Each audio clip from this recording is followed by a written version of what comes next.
Book supernatural, इसका हिंदी में अनुवाद है अलौकिक। चैप्टर 13 रहस्य में तारा फिर प्रकट होता है। 1933 विलियम ब्रनम को मिशनरी बैप्टिस्ट चर्च में प्रचार करते हुए मात्र 3 महीने ही हुए थे, जबकि उसके और डॉक्टर डेविस के बीच एक मतभेद हो गया। डॉक्टर डेविस चाहते थे कि बिल स्थानीय संगति में कुछ महिला प्रचारकों को नियुक्त कर दे। बिल ने साफ मना कर दिया। यह क्या बात है? डॉक्टर डेविस गुस्से से बोले, अपने अधीन काम करने वाले की हिम्मत देखकर क्रोधित होकर, तुम इस कलीसिया में एक प्राचीन हो। पास्टर ने उसे याद दिलाया, यह तुम्हारा कर्तव्य है कि तुम इस चर्च के उपनियमों का समर्थन करो। डॉक्टर डेविस बैप्टिस्ट विश्वास के लिए संपूर्ण सम्मान देते हुए और हर उस चीज़ के लिए भी जिसके लिए मुझे नियुक्त किया गया है। मैं यह बिल्कुल नहीं जानता था कि यह बैप्टिस्ट शिक्षा है कि स्त्रियां अभिषेक नियुक्त की जाएं। फिर भी यह चर्च की शिक्षा है। बिली ने पूछा, श्रीमान, क्या मुझे आज रात के लिए छोड़ा जा सकता है? नहीं, यह तुम्हारा कर्तव्य है कि तुम यहाँ पर हो। एक तरीके से तो बिली को लगा कि डॉक्टर डेविस सही हैं। एक प्राचीन होने के नाते उसे उस सब कुछ का समर्थन करना चाहिए जो स्थानीय चर्च करता है। बिली को यह जमा देने वाला अनुभव हुआ कि वह किसी एक ऐसी चीज़ में फंसाया जा रहा है जिसके लिए उसका विवेक उस चीज़ को गलत बताता है। क्या आप कुछ सवालों के जवाब दे देंगे मुझे? कम से कम यह मैं कर सकता हूँ। क्या आप समझा सकते हैं कि पहली कुरिन्थियों 14 में पौलुस ने कहा था, तुम्हारी स्त्रियां कलीसिया की सभा में चुप रहें क्योंकि उन्हें बोलने की आज्ञा नहीं है। निश्चय ही डॉक्टर का व्यवहार आत्मविश्वास से भरकर फूला हुआ था। उन दिनों में सारी औरतें पीछे कोनों में बैठा करती थी, गपशप और हंसी मजाक करते हुए, और इसीलिए पौलुस ने कहा, उन्हें वह सब कुछ करने की छूट मत दो। देखा, बिली के लिए यह स्पष्टीकरण वचन के दूसरे हिस्से के साथ मेल खाता हुआ प्रतीत ना हुआ जिसे उसने पढ़ा था। पहली तीमुथियुस 2 भी मुझे समझाएं।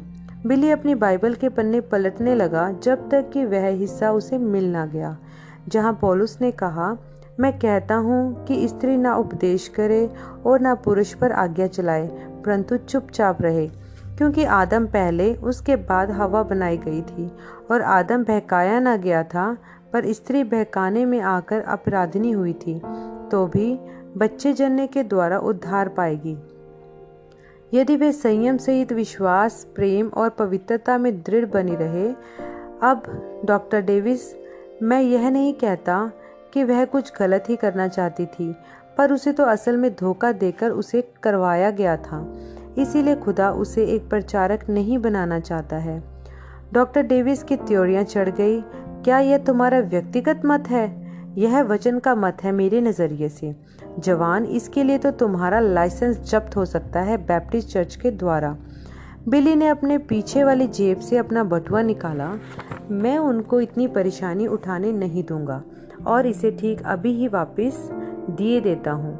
यही सबसे अच्छा है कि इससे मेरा पीछा छूट जाए, क्योंकि अब यह मुझे दिखाई दे रहा है कि वह मुझ पर एक बोझ ही है। नहीं नहीं भाई बिली, इतनी जल्दी करने की क्या ज़रूरत है? इसके लिए मेल मिलाप के उस कमज़ोर से प्रयास के साथ मतभेद का अंत हो गया, क्योंकि कोई भी अपनी स्थिति से पीछे हटने को तैयार नहीं था। उन दोनों की सहमति इसी बात में हुई कि बिली अपने रास्ते पर अलग चला जाए और प्रभु के लिए अपना काम अलग करे। एक पुख्ता हाथ मिलाप ने उनके निर्णय को पक्का कर दिया और दोनों मनुष्य दोस्तों की तरह अलग हो गए। सपनों और उत्साह से उमड़ते हुए बिली ने जेफरसनविल में एक पुराना मैसोनिक हॉल किराए पर ले लिया और रविवार की सभाएं करने लगा। पहले रविवार को मुट्ठी भर लोग ही वहां पर इकट्ठा हो गए थे उसे प्रचार करते हुए सुनने को, लेकिन वहां से उसकी कलीसिया बढ़ने लगी, हर हफ्ते 1 या 2 प्राणों की दर पर। बिली लगातार अपने विश्वास को बांटता रहा, उन नए चेहरों के आगे गवाही देकर जिनसे उसकी मुलाकात होती थी अपने काम के दौरान, और उन पुराने चेहरों के साथ भी जिन्हें जीवन भर से जाना करता था, क्योंकि वह इतने सारे लोगों को चर्च आने का निमंत्रण देता रहता था। हमेशा ही इक्का दुक्का नए लोग रविवार को सभा में जुड़ते रहते थे। इन मेहमानों में से कुछ ने मसीह को अपना उद्धारकर्ता ग्रहण कर लिया था और बिल की सभाओं में नियमित आने लगा था। थोड़ा थोड़ा करके उसकी संगति बढ़ने लगी। प्रत्येक नए बदले हुए जन ने उसके थोड़े और समय की मांग बढ़ा दी, पर बिली ने ऐतराज नहीं किया। असल में तो उसे यह पसंद था। इतने सारे तिरस्कार के वर्षों के बाद, लंबे अरसे के बाद उसे प्यार और स्वीकृति मिलने लगी थी। दोनों यीशु मसीह से और अपने लोगों के छोटे से झुंड से जो उसकी ओर अपने पास्टर स्वरूप देखते थे। अंततः जीवन में उसने अपनी जगह पा ली थी। उसके जिंदा रहने का उद्देश्य और उसका इरादा यह था कि स्वयं को मसीह के लिए संपूर्ण हृदय से दे दे, जिसे जेफरसनविल में एक खाली जगह लगाया इस योजना से कि 2 हफ्तों की बेदारी सभा की जाए। जिस दिन उनकी बेदारी सभा शुरू हुई, उससे पहले वाले रविवार को, जबकि वह रविवार के स्कूल के लिए तैयारी कर रहा था जो मैसोनिक हॉल में होनी थी, वह एक अवचेतना अवस्था में चला गया, उन सभी चीज़ों से बिल्कुल फर्क जो उससे पहले उसने अनुभव किया था। उसे पूरी दुनिया अपने सामने एक मेज पोश की तरह बिछी हुई दिखाई दी और ऐसा दिखाई पड़ा जैसे कि वह आगे बढ़ते हुए समय के बहाव के साथ जुड़ा हुआ है। उसने जैतूनी रंग की खाल वाले सैनिकों को एक ताल में बढ़ते हुए देखा।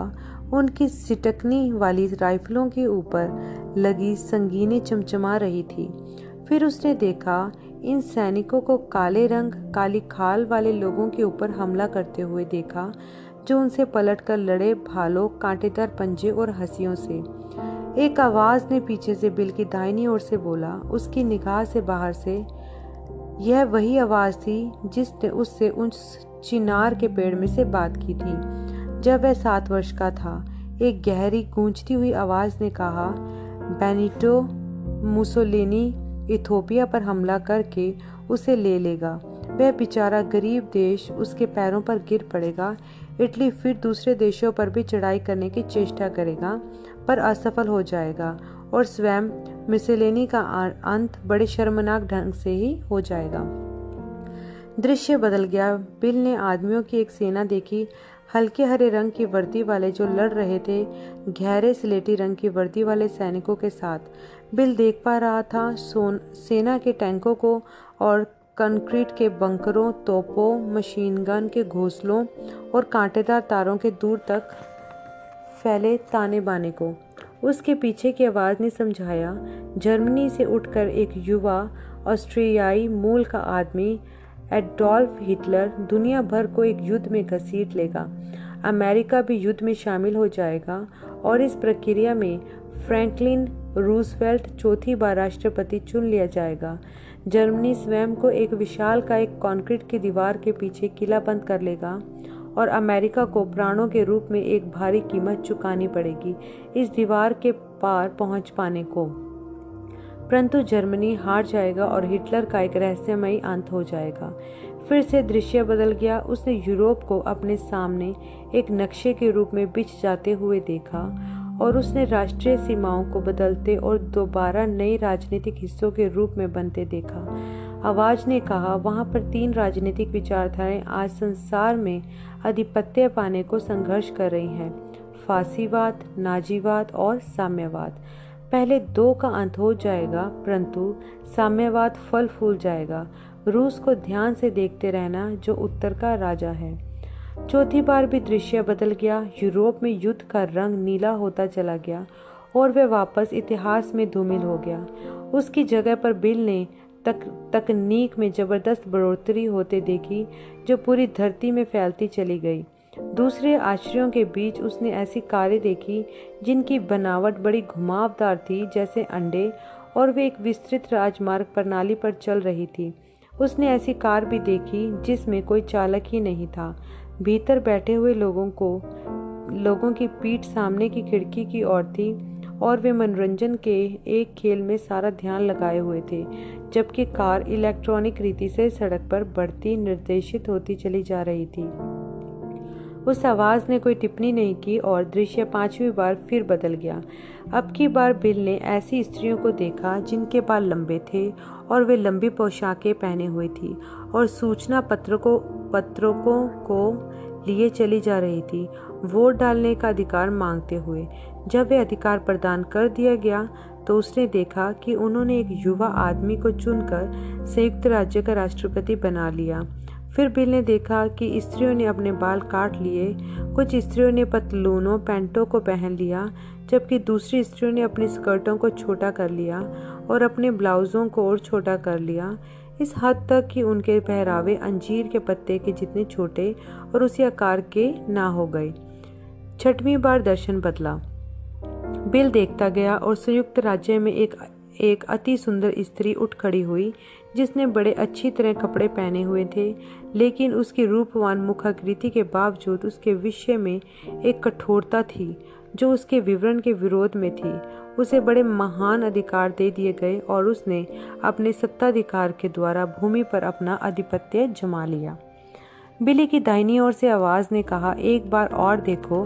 बिल थोड़ा सा घूम 7वें और अंतिम प्रदर्शन को देखने के लिए। संयुक्त राज्य उसके सामने विनाश बर्बादी के खंडरों में तब्दील हो चुका था। विस्फोटों ने जमीन में खड्डे बना दिए थे और मलबे के धुआं देते टुकड़ों ने आसमान को काला कर दिया था। जहां तक बिल देख सका देश इंसानों से रहित था। उसके बाद दर्शन धूमिल हो गया। बिली काफी लंबे समय तक सुन और स्तब्ध बैठा रह गया। जब वह अपनी उंगलियों को चलाने के लायक हुआ, उसने एक कलम उठाया और 7 दर्शनों को लिखने लगा, लिखते हुए उनके अर्थों के बारे में सोचते हुए। मुसोलिनी इथियोपिया पर आक्रमण करेगा, यह तो संसार की घटनाओं में अनपेक्षित मोड़ होगा। बिल को मुसोलिनी के विषय में थोड़ा बहुत मालूम था क्योंकि वह समाचारों में चर्चित एक आदमी था। मुसोलिनी 1922 से इटली का संपूर्णता से तानाशाह था और इटली के राष्ट्रीय उद्धारकर्ता के रूप में बहुचर्चित था। वह अवस्था की हालत से एक ऐसे देश को सुव्यवस्था में ले आया था जो विश्व युद्ध के कारण कंगाल हो चुका था। इटली की अर्थव्यवस्था को स्थिरता की हालत में लाकर उसकी प्रतिष्ठा को बहाल किया था। उसके सामाजिक सुधार कार्यों को उद्योगपतियों और जमींदारों दोनों में से एक का विरोध झेले बगैर क्रियान्वित किया जा सका था। सार्वजनिक आंकड़ों के द्वारा पूरे यूरोप और संयुक्त राज्य में सब जगह मुसोलिनी को सम्मान मिला था।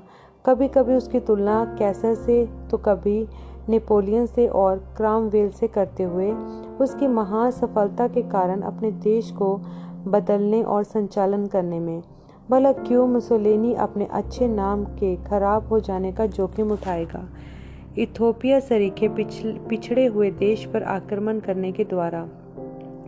जहां तक एडोल्फ हिटलर का सवाल है, बस हाल ही में पिछली जनवरी में ही जर्मनी के राष्ट्रपति पॉल वॉन हिंडेनबर्ग ने हिटलर को चांसलर के पद पर नियुक्त किया है, नाजी पार्टी को जर्मनी की राजनीति के सबसे सामने वाले हिस्से में। परंतु वह भला किस तरह यूरोपियन देशों को खींचकर फिर से युद्ध में ले जा सकता है, जबकि पिछला युद्ध इतना ज्यादा विनाशकारी और हतोत्साहित करने वाला था। दुनिया में कोई भी दूसरा युद्ध नहीं चाहता था, फिर भी उसके दर्शन अभी तक तो कभी भी गलत नहीं निकले थे। बिली को संसार की राजनीतिक ताकतें समझ में नहीं आती थी, परंतु समाचार पत्र तो वह पढ़ता ही था, सो इस बात के लिए जागरूक था। मुसोलिनी के फांसीवाद को एशिया में और लातीनी अमेरिका में समर्थन मिलता जा रहा था। फांसीवाद व्यक्ति विशेष की स्वतंत्रता के विचार का तिरस्कार करता था, यह विश्वास करते हुए कि इसके बजाय कि राज्य राष्ट्रीय जनजीवन को पूर्णतः नियंत्रित करे, और इस विचार का समर्थन करता है कि राज्य का नेतृत्व एक ऊर्जावान व्यक्तित्व के हाथ में हो जो सर्वोच्च आधिपत्य के साथ राज्य करे। बिल को हिटलर के नाजीवाद के विषय में लगभग कुछ भी नहीं मालूम था, जो कि हाल ही में कोई खास नहीं था। समाचारों में उसे रूस के साम्यवाद के बारे में कुछ पता था, कर्मचारियों के अधिकारों के विषय में उसकी सुनी हुई बातों और कम्युनिस्ट पार्टी के उच्च ओहदेदारों के द्वारा सख्ती से दम घोट चलाई जाने वाली केंद्रीय सरकार के साथ उन सारी शक्तियों में से जो उस समय पर यूरोप में संघर्षरत थी। साम्यवाद हावी हो जाएगा इसकी संभावना तो सबसे कम मालूम पड़ती थी, लेकिन फिर से दर्शन इससे पहले भी कभी गलत साबित नहीं हुए थे, और वे कारें जो उसने देखी थी इतनी चिकनी और गोलाकार, कितनी फर्क वे दिखाई थी। 1933 में सड़क पर चलने वाले डिब्बे नुमा गाड़ियों से कौन कौन से चमत्कार रखे थे आगे। यदि विज्ञान और तकनीकी ऐसी बढ़िया मशीनों का आविष्कार कर सके तो, परंतु वे उपलब्धियां सब बराबर हो जाएंगी संसार में मूल्यों में भ्रष्टाचार के द्वारा। दर्शन में जिसके उदाहरण स्वरूप स्त्रियों के नैतिक पतन को दिखाया गया था, और उस कठोर दिल क्रूर सुंदरी के बारे में क्या जो किसी दिन अमेरिका में शासन करेगी। शायद स्त्रियों का एक राजनीतिक आंदोलन या एक आत्मिक आंदोलन। बिल ने कोष्टक में अलग करके लिखा, शायद कैथोलिक चर्च। और अंत में वहाँ पर थी वह भयानक बर्बादी। ऐसा लगता था कि अमेरिका के दिन तो गिन ही गए हैं। बिल ने भविष्यवाणी अपनी कलीसिया को पढ़कर सुना दी, साथ साथ अपनी टिप्पणियां देते हुए। जब वह यह समझा रहा था कि किस तरह यूरोप के तीनों वाद साम्यवाद के द्वारा निगल लिए जाएंगे, उसने लोगों को खड़ा करवा कई बार दोहरवा कर कहलवाया। रूस को ध्यान से देखते रहना, उत्तर के राजा को ध्यान से देखते रहना। सातवें और अंतिम दर्शन के विवरण देने के पश्चात उसने व्यक्तिगत मत भी जोड़ा। अब लोगों, प्रभु ने मुझे इस हिस्से के विषय में नहीं बताया है, यह मेरा अपना है, लेकिन इस बात का आकलन करते हुए कि संसार में सभी कुछ कितनी तेजी से चल रहा है, मैं अनुमान लगाता हूँ कि यह सब वर्ष 1970 तक घटित हो जाएगा। इन दर्शनों के द्वारा प्रेरित होकर बिल ने अपना दिल उड़ेल दिया प्रचार में।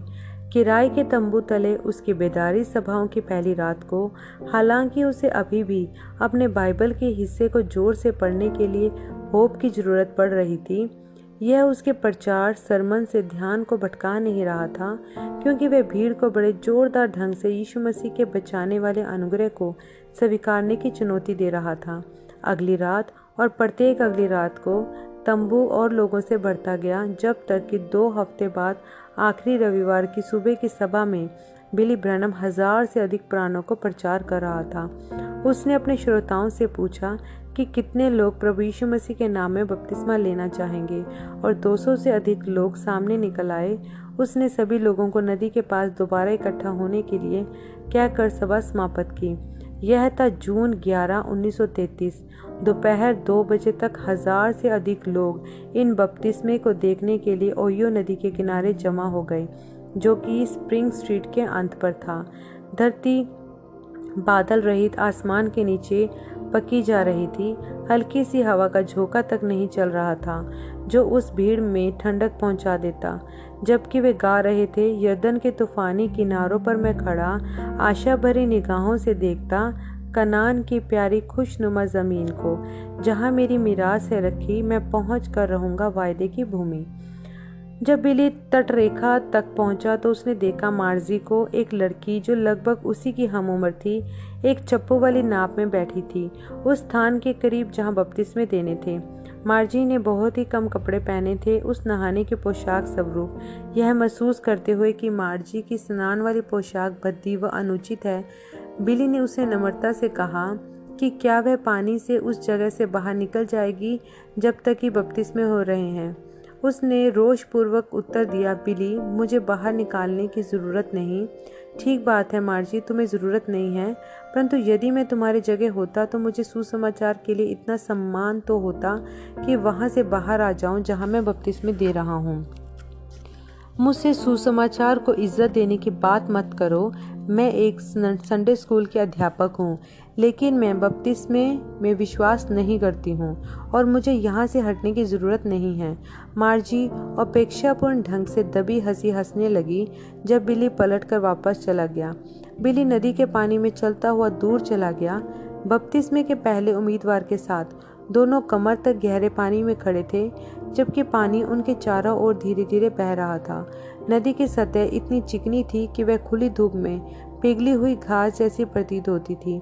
ग्रीष्म लहर के कारण नदी के दूसरे किनारे पर लगे वृक्ष धुंधले दिखाई पड़ रहे थे। बिली ने पूछा, क्या तुम यह विश्वास करते हो कि तुमने इस बेदारी में यीशु मसीह से मुलाकात की है? उस आदमी ने उत्तर दिया, हाँ। क्या तुम अपने पापों से मन फिरा चुके हो? हाँ। क्या तुम्हें यह विश्वास है कि यीशु मसीह ने तुम्हें माफ़ कर दिया है और अब तुम अपने पापों से बचा लिए गए हो? हाँ। तो फिर आओ प्रार्थना करें। एक साथ दोनों ने अपने सिरों को झुकाया। बिल ने प्रार्थना की, स्वर्गीय पिता, हम यहाँ हैं क्योंकि आपने हमें नियुक्त किया है कि हम सब जातियों, देशों में जाएं और उनमें से चेले बनाएं, उन्हें पिता के और पुत्र के और पवित्र आत्मा के नाम से बपतिस्मा देकर। आमीन। फिर बिल ने अपना सिर उठाया, उस व्यक्ति की ओर घूमा और कहा, आपके द्वारा आपके पाप के अंगीकार के अनुसार मैं आपको बपतिस्मा देता हूँ। मेरे प्यारे भाई, प्रभु यीशु मसीह के नाम में। उस आदमी ने अपनी नाक को पकड़ा जबकि बिल ने उसे पीछे की ओर ले जाते हुए मटमैले पानी में डुबकी लगवाई। जब पहला बपतिस्मा प्राप्त व्यक्ति पानी में से चलता हुआ किनारे की ओर बाहर आ रहा था और दूसरा उम्मीदवार आ रहा था, बिल ने भीड़ को उल्हाना दी, यीशु ने हमें बपतिस्मा लेने के लिए क्यों बोला? अच्छा, एक चीज़ के लिए कि यह मृत्यु को चिन्हित करता है, संसार के लिए मर जाना चिन्ह रूप में। पुराना मनुष्य तब कब्र में जा रहा है ताकि नया मनुष्य तब बाहर आ सके और यीशु मसीह ने एक नया जीवन जी सके। परंतु याद रखो, बपतिस्मा आपको नहीं बदलता है। यह तो सिर्फ बाहरी प्रतीक है अंदर होने वाले काम का। विश्वासी संसार को यह गवाही दे रहा है कि यीशु मसीह उसे अंदर से तब्दील कर चुके हैं। एक के बाद एक बिल ने उम्मीदवारों को उसी तरह से बपतिस्मा दिया। 17वां व्यक्ति जो अंदर आया नदी में, वह एडवर्ड कॉल्विन था, एक लड़का जो स्वयं बिली से बहुत छोटा न था, जबकि वे दोनों कमर तक गहरे बहाव में खड़े हुए थे। बिल ने पूछा, एडवर्ड, क्या तुम यह विश्वास करते हो कि तुम बेदारी स्वभाव में पूर्ण उत्पादित हुए हो? हाँ, लड़के ने उत्तर दिया। बिल ने अपनी आवाज़ को ऊंचा किया कि किनारे खड़े लोगों तक पहुंच जाए। प्रत्येक व्यक्ति कृपया अपने सिरों को झुकाएं। जब उन्होंने अनुकरण किया, बिल ने स्वयं अपनी आंखें बंद की, सिर झुकाया और ऊंची आवाज़ से प्रार्थना करने लगा, स्वर्गीय पिता। ठीक तभी उसे एक आवाज़ यह कहती हुई सुनाई पड़ी, ऊपर देखो। उसने अपनी आंखें खोली और एडवर्ड की ओर देखा, जो कि सब्र के साथ इंतजार कर रहा था कि सिर झुकाए और आंखें बंद किए जाएं। यह शब्द उसकी ओर से नहीं आए थे। बिल को समझ में नहीं आया कि वह कहाँ से आए थे। हैरानी के साथ उसने फिर से अपना सिर झुकाया, आंखें बंद की और प्रार्थना जारी की, स्वर्गीय पिता, जबकि मैं इस लड़के को पानी से बपतिस्मा देता हूँ, आप इसे अपने पवित्र आत्मा से बपतिस्मा दें। फिर से उसे एक आवाज़ सुनाई दी, यह कहते हुए, ऊपर देखो। आंखें खोलकर उसने चारों ओर देखा। एडवर्ड ने भी अपनी आंखें खोल ली, उत्सुकतावश देरी के कारण। अच्छा भाई बिल, क्या तुमने वह सुना? क्या सुना? तीसरी बार बिल को वह आवाज़ यह कहती हुई सुनाई दी, ऊपर देखो। इस बार उसने ऊपर आकाश की ओर देखा और धक से रह गया। स्वर्ग आसमान से गिरता हुआ एक आग का गोला आ गया। दूर से तो वह एक सितारे जैसा लग रहा था, पीले से हरे और सुनहरे रंगों के बीच बदलता हुआ। जैसे जैसे वह पास आया, वह ऐसा प्रतीत होने लगा जैसे आग के गोले चक्की के पाटों की तरह घूम रहे हों, गरजते हुए, घूमते हुए, चिंगारियां और लपटें बाहर फेंकते हुए। बिल की सांस रुक गई। जैसे जैसे वह सितारा ठीक उसी पर आया, पर वह उस तक पहुंचने से पहले ही रुक गया और ठीक उसके सिर के ऊपर रुक गया। बिल के चारों तरफ का पानी भंवर के रूप में घूमने लगा, जिसके द्वारा बहुत महीन धुंध कोरा सरीखा ऊपर उठने लगा, जिससे अपरिवर्तन के द्वारा सितारे के ऊपर छोटा सा मेघधनुष बन गया। अचानक बिल ने स्वयं से बात करते हुए एक आवाज़ को सुना। यह उस सुरीली मधुर गहरी आवाज़ नहीं थी जो उससे अक्सर दर्शनों में बात करती थी। यह आवाज़ भिन्न थी, फिर भी अजीब रीति से परिचित थी। उसने कहा, जैसे यूहन्ना बपतिस्मा देने वाला यीशु मसीह की पहली आमद का पेशारो होने के लिए भेजा गया था, उसी तरह तुम्हें भी एक संदेश के साथ भेजा गया है जो उसकी दूसरी आमद का पेशारो होगा। नदी के किनारे हर एक के सिर पर प्रार्थना में झुके हुए थे। प्रत्येक, मतलब मार्जी के सिवाय हर एक जो अपनी चप्पू वाली नाव पर बैठे हुए थे, देख रही थी। जब उसने ज्योति को देखा, वह बेहोश होने से पहले बुरी तरह चीख रही थी। आगे की ओर चप्पुओं के ऊपर अपनी नाव में गिर पड़ी। उस चीख से झटकों के साथ सिरों को ऊपर उठा लिया। सैकड़ों में कोलाहल मच गया और भीड़ की निगाहें ऊपर उठ गई, घूमते हुए आग के गोले को बिली ब्रैनम के सिर के ऊपर रुके हुए देखते हुए। औरतें चीखने लगी, आदमियों ने एक दूसरे को थाम लिया। कुछ तो घबरा कर भाग गए, कुछ बेहोश हो गए, ज्यादातर तो कांपने लगे। प्रत्येक वह शख्स जिसने सितारों को देखा, उसने आवाज नहीं सुनी, लेकिन एक खास 14 वर्ष की लड़की ने उसे सुना भी था। उसने अपनी आंखों को बंद ही किए रखा और सिर भी झुकाए रखा, तब भी जब भीड़ में कोलाहल मचा हुआ था, क्योंकि उसके पास्टर ने उसे बताया था कि सिर झुकाए रखें, और उसने हमेशा वह करने की कोशिश की जो पास्टर ने कहा था।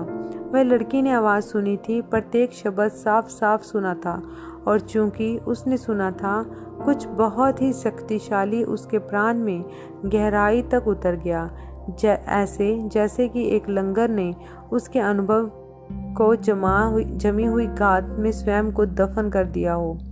उसका नाम था मीटा ब्रॉय, और वह बिल के भविष्य में एक महत्वपूर्ण भूमिका निभाने के लिए पूर्व निर्धारित थी। आग का गोला बिल के सिर के ऊपर 1 मिनट से कम समय तक बना रहा था। फिर वह वापस आसमान में तेजी से लौट गया जहां से आया था।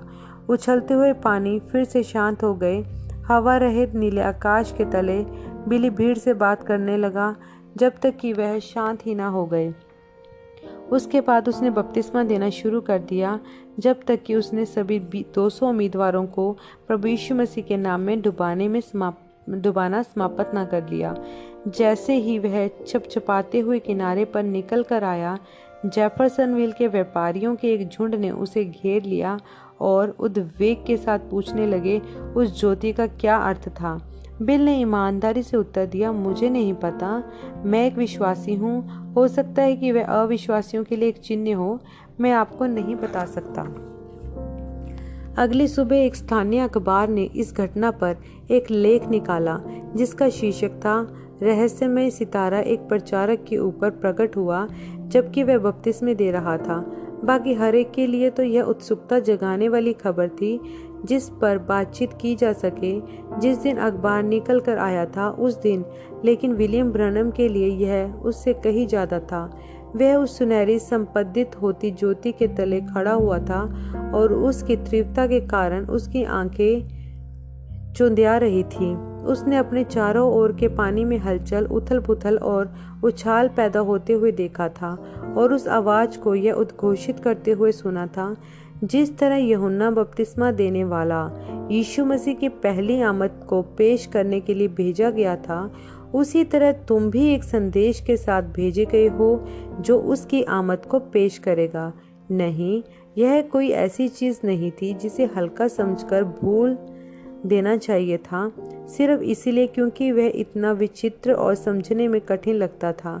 बिल ने इसे अलौकिक चिन्ह के रूप में लिया था जिसके स्पष्टीकरण की जरूरत थी, और यदि वह चिन्ह खुदा की ओर से आया था तब फिर वह इसके स्पष्टीकरण का विश्वास करता कि वह खुदा के वचन के पन्नों में से निकलकर आया था। एक जुनून के साथ बिल ने अपनी बाइबल को पढ़ा, सुरागों की तलाश में।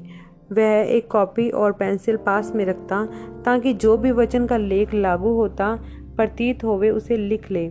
उसके आश्चर्यक्रम के लिए उसे कई सारे मिले।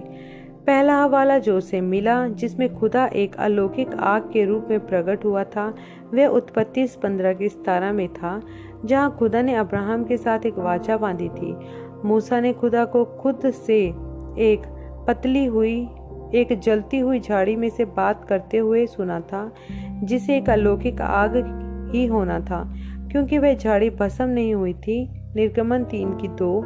मूसा ने फिर प्रभु को जब देखा तो एक ज्योति रोशनी के बादल में, जिसने उसकी मदद की इजरायली बच्चों की अगुवाई करके मिस्र से बाहर निकल लाने में। आगे चलकर उसकी मुलाकात इसी ज्योति से हुई सीने पर्वत पर, जब उसे 10 आज्ञाएं प्राप्त हुई थी। निर्गमन 14:19-20, 19:18-19।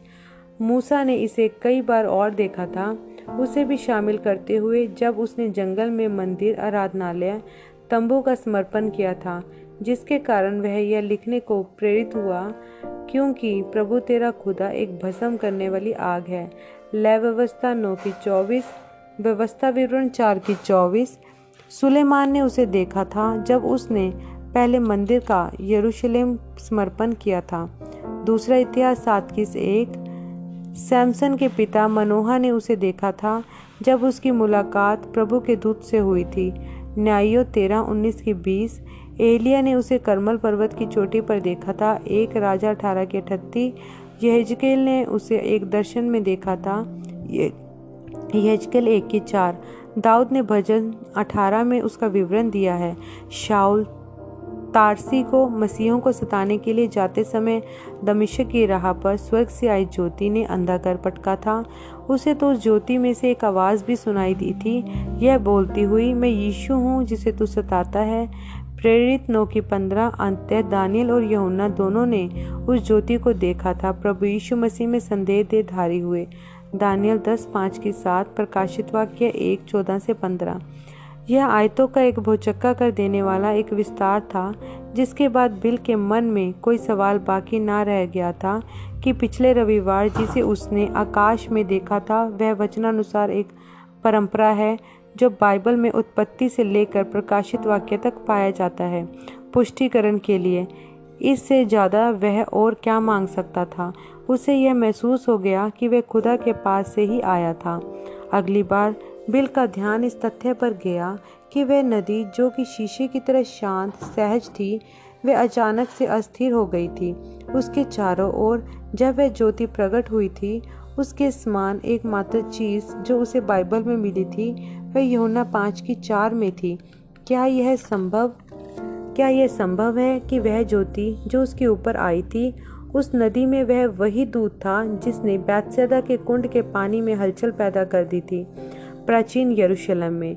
उसने इस विचार को लंबे समय तक सोचा, परंतु इस पर आगे कुछ और उसे नहीं मिला जो इसे साबित करता या गलत ठहराता। सो उसने इसे एक सवाल के रूप में ही छोड़ दिया। तीसरा और सबसे सीधा सबूत प्रमाण इस चिन्ह के अर्थ के संबंध में जो मिला वह आवाज के द्वारा ही आया था। जैसे यूहन्ना बपतिस्मा देने वाला यीशु मसीह की पहली आमद को पेश करने के लिए भेजा गया था, बिल ने इन शब्दों पर एक कोण से मनन किया, यह समझने की चेष्टा में कि इसका अर्थ क्या है। उसने यूहन्ना बपतिस्मा देने वाले के जीवन का अध्ययन किया और इस बात से खास तौर पर आकर्षित हुआ था कि किस तरह से खुदा ने नबी यूहन्ना और नबी एलिया के बीच संबंध दिखाया था, और वह उसके आगे आगे चलेगा। एलिया की आत्मा और सामर्थ्य में एक स्वर्गदूत ने यूहन्ना के पिता से यह कहा था। लूका 21:13 में आगे चलकर यीशु ने यूहन्ना के विषय में कहा, यदि तुम ग्रहण कर सके, यह यूहन्ना ही एलिया है जिसको आना ही था। मत्ती 11:14। यहाँ पर बहुत कुछ था और बिल यह जानता था कि उसे लंबा समय लगेगा इसे और बेहतर समझ पाने के लिए। आखिरकार उसने दूसरी बात पर गौर किया जो आवाज ने बोला था, उसी तरह तुम एक संदेश के साथ भेजे गए हो जो उसकी दूसरी आमद को पेश करेगा। बिल मसीह की दूसरी आमद पर विश्वास करता था। डॉक्टर डेविस को इसके विषय में प्रचार करते हुए और नए नियम में से इसके विषय में पढ़ते हुए सुना था, लेकिन उसकी अपनी जिंदगी और सेवकाई का सभी युगों में सबसे अधिक महत्वपूर्ण घटना से क्या लेना देना है? क्या यह अलौकिक ज्योति जो नदी पर प्रकट हुई थी एक चिन्ह है? क्या यह किसी भी तरह मसीह की दूसरी आमद से जुड़ा हुआ था? क्या समय करीब आ रहा था? और उस आवाज का तात्पर्य क्या था जब उसने यह कहा था, तुम एक संदेश के साथ भेजे गए हो? एकमात्र संदेश जो उसके पास था वह यह है कि बाइबल का विश्वास करो। ऐसे विचारों के कारण बिल को चक्कर आने लगे थे। यह तो एक ऐसे भेद के समान लग रहा था जो उसकी कल्पना से भी कहीं ज्यादा गहरा था। फिर भी उसे एक निश्चित उत्तेजना तो महसूस हो ही रही थी जो उन अपेक्षाओं के द्वारा पैदा हुई थी जो उसके प्राण में दहक रही थी।